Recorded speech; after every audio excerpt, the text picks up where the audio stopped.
RetinaRounds, episode number 198. In this episode, we feature an elegant bimanual dissection of a complex diabetic tractional retinal detachment performed by Dr. Motazz Alarfaj, who at the time was a senior vitreoretinal fellow at King Khaled Eye Hospital in Riyadh, Saudi Arabia. This case beautifully illustrates true bimanual technique and the surgical efficiency that can be achieved when employing this technique early in the repair of complex TRDs. Thank you, Dr. Alarfaj, for sharing this case. All right, so this is, I think, one of the most elegant surgeries, one of the most elegant diabetic vitrectomies I've seen in a while. This case comes to us from Dr. Motazz Alarfaj. He did this case as a fellow at King Khaled Eye Specialist Hospital and Research Center in Riyadh, Saudi Arabia. And I think it really beautifully illustrates bimanual surgical technique. So let's check it out. Got me excited, Pradeep. Sounds good. Oh, wow. So I don't have any information about the patient's vision at this stage. I do know that this is a type 1 diabetic patient, and I don't know the patient's fellow eye status. But this patient is undergoing a vitrectomy. He's using a 23 gauge vitrectomy here. One thing that I will say with the type 1 diabetics, hemostasis is always a concern with these eyes. Looks like there's a little bit of peripheral PRP, but largely the macula and the mid-peripheral retina looks to be detached. Anti-VEGF is something you could consider, but the type 1 eyes, when you think about crunch as a risk factor, the type 1 eyes are the ones that are going to crunch most often. So it's challenging. It's certainly a little bit maybe a little bit scary going into these eyes without anything on board before performing the surgery. But probably best to either forego the anti-VEGF or make sure that the patient is definitely cleared for surgery before injecting anything. Nice use of the scissors. It's been a Yeah. while since I've seen those. Yeah, so here's what I really like about what Dr. Alarfaj is doing here. It's not just about what he's doing with the scissors here. It's really what he's doing with his other hand to to show himself the planes. You see, so he's not pulling up too hard, so he's not further detaching the retina. He's pulling up just enough to visualize the vitreoretinal interface to create some tension there, so that when he is dissecting, it's more efficient.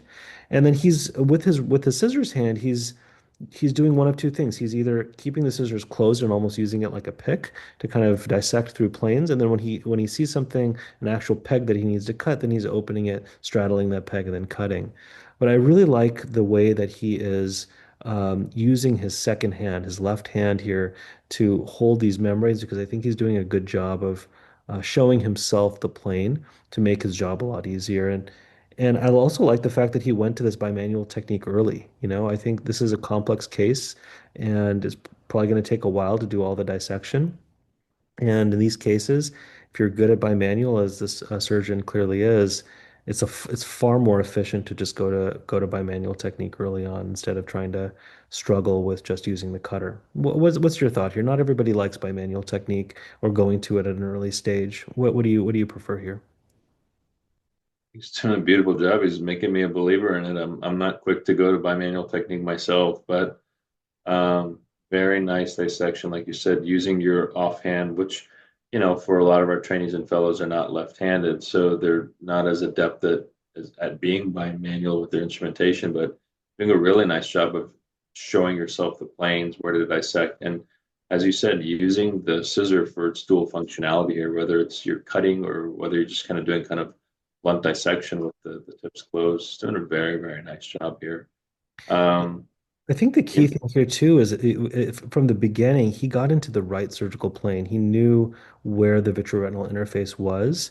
And what I've seen a lot of times with fellows is that they're working for a while, sometimes not in the correct surgical plane, and then that's all just wasted energy because there's another layer that needs to be elevated. So mhm. getting into that surgical plane early on is really critical.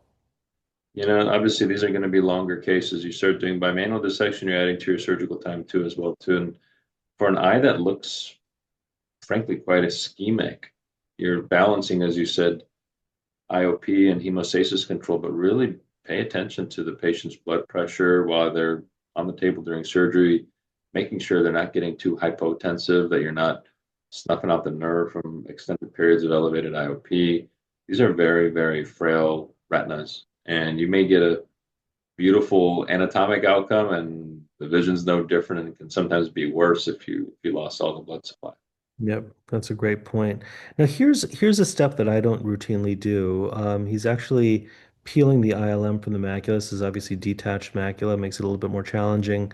I Wow. do like the idea of kind of peeling closer to the optic nerve so that you have at least a little bit of counter traction there, so that it's as you're pulling on the ILM, the entire retina isn't moving quite as much. But really, the biggest challenge here is to try to peel when you don't have counter traction, is to get something that is sort of tightly adherent to the macular surface off.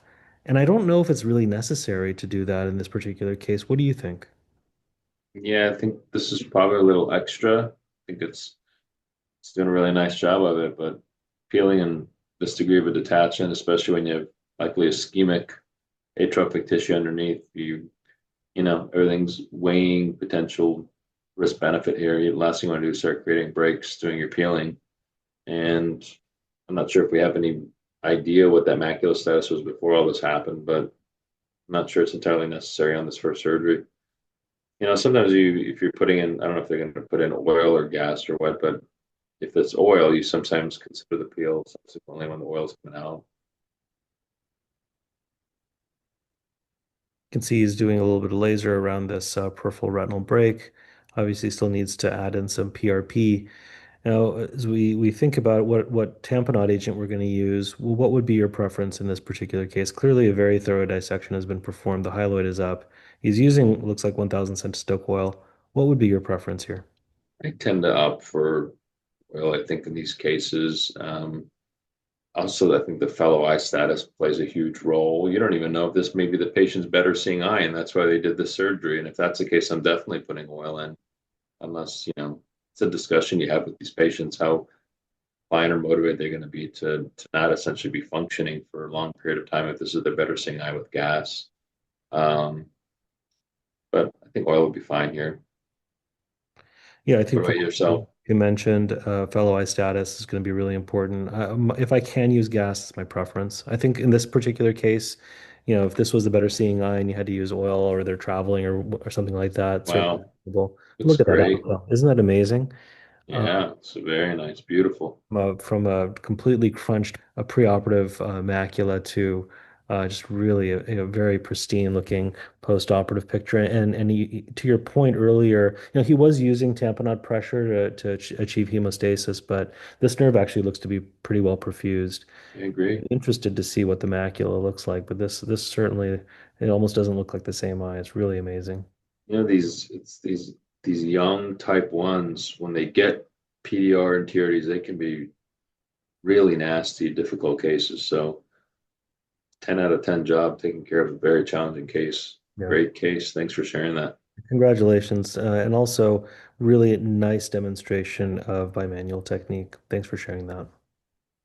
If you enjoyed this video, please visit us at RetinaRounds.com. There you can sign up for our email list. You'll get a notification every time a new video is posted.